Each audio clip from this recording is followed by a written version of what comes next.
Je pense que l'AFPA, c'est l'un des premiers places où, si on a fait un premier pas, normalement, tout va aller pour la suite, je pense.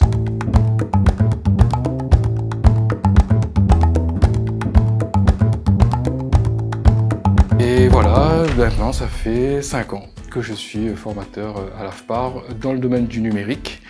Et avec quand même une évolution intéressante, c'est qu'au début j'étais proche de mon cœur de métier qui est donc développeur logiciel et ingénieur. Je pense que tout le monde a au moins entendu une fois le terme fracture numérique.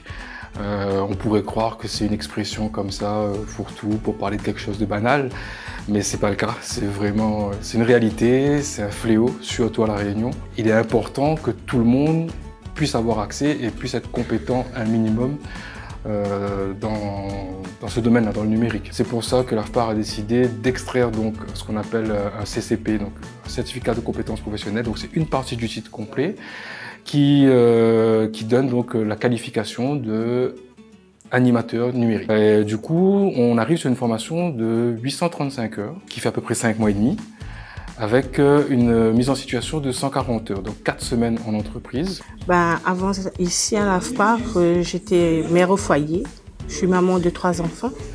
J'étais en reconversion professionnelle. J'étais suivie par une association Guillaume qui m'a conduit vers cette candidature ici à l'AFPA. On aime vraiment le social, surtout accompagner les personnes qui sont en difficulté. Ils sont moins bien. Après, c'est l'essentiel. Hein? Avant d'être à l'AFPA, moi j'étais dans le milieu associatif.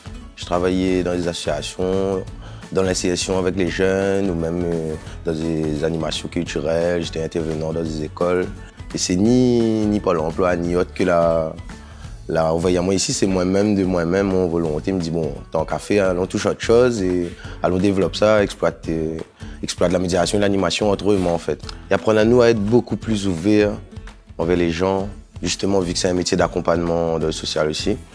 C'est plus ça, c'est plus le côté sociable, être là pour les autres, l'échange, même dans le groupe, la cohésion, l'entente. En fait, c'est des bases simples, je dirais, c'est des valeurs humaines, qui sont aussi des compétences qui peuvent nous servir dans le milieu professionnel. Et surtout, on a beaucoup d'autonomie. C'est nous les propres acteurs de notre formation.